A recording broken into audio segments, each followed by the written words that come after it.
Thank you, Mr. Speaker. With your permission, I'll make a statement about the situation in Ukraine.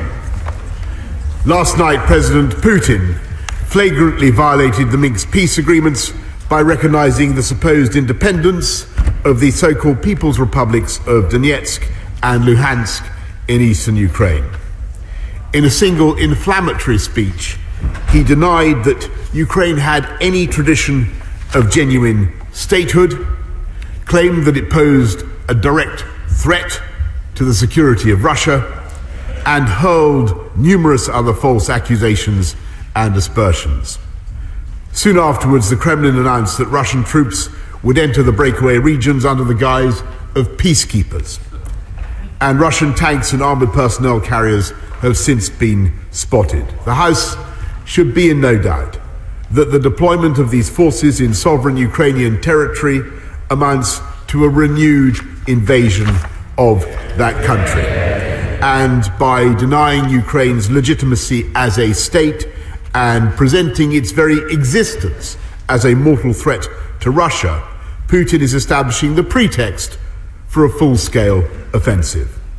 I think honourable members will struggle to understand to contemplate how in the year 2022 a national leader might calmly and deliberately plot the destruction of a peaceful neighbour.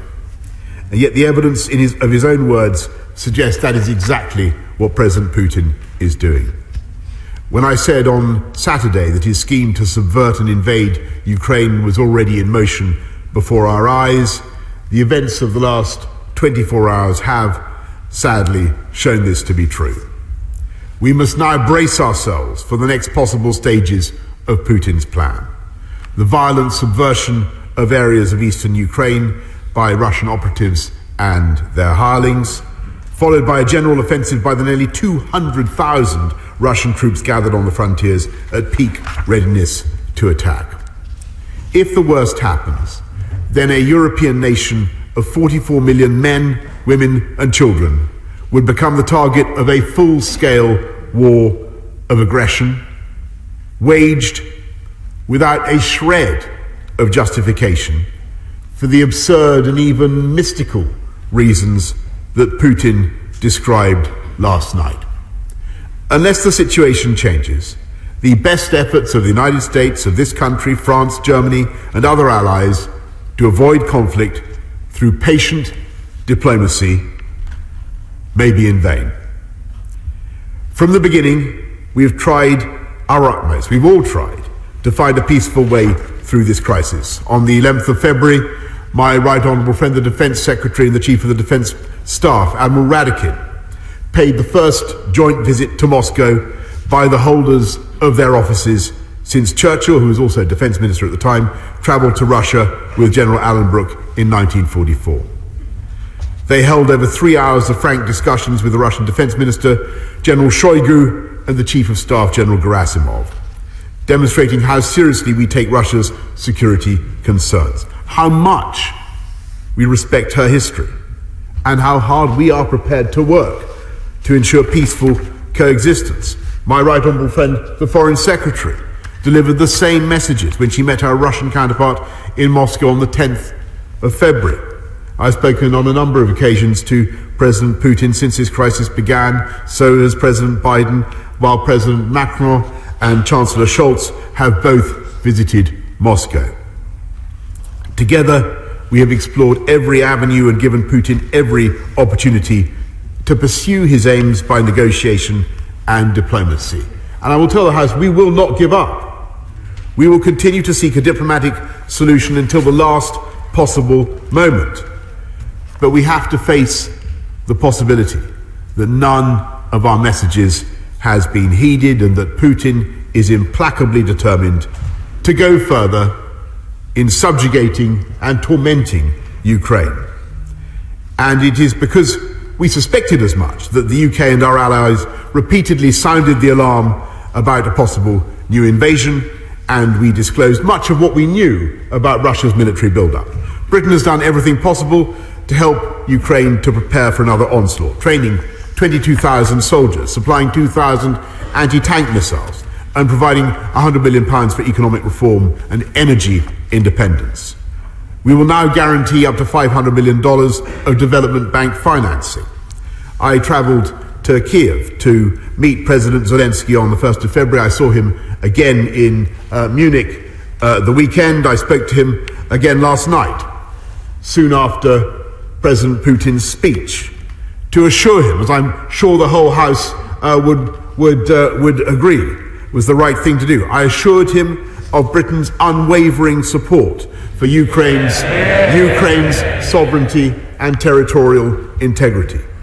And now the UK and our allies will begin to impose the sanctions on Russia that we have already prepared, using the new and unprecedented powers granted by this House to sanction Russian individuals and entities of strategic importance to the Kremlin.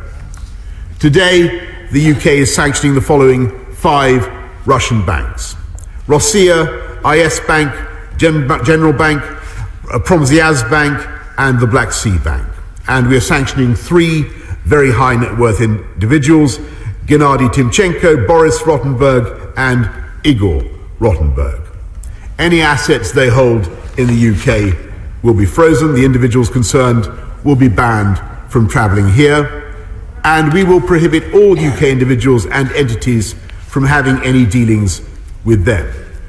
This is the first tranche, the first barrage of what we are prepared to do. And we hold further sanctions at readiness to be deployed alongside the United States and the European Union if the situation escalates still further.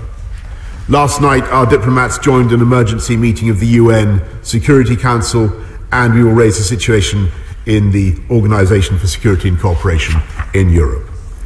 And let me emphasize what I believe unites every member of this House with equal determination: the resolve of the United Kingdom to defend our NATO allies is absolute and immovable.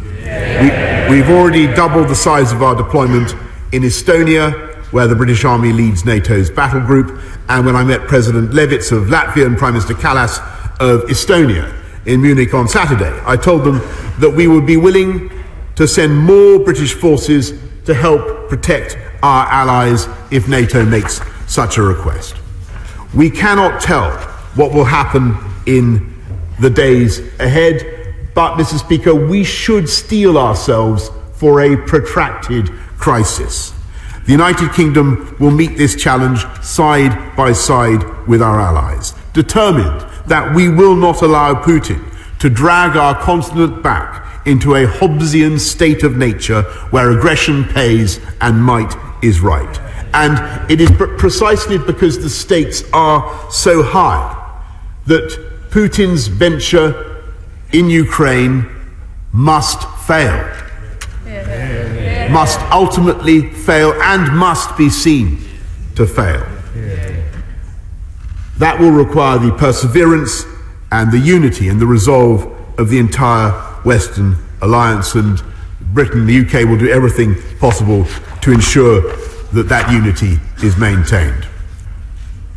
And now our thoughts should turn to our valiant Ukrainian friends, who threaten no one, who ask for nothing except to live in peace and freedom.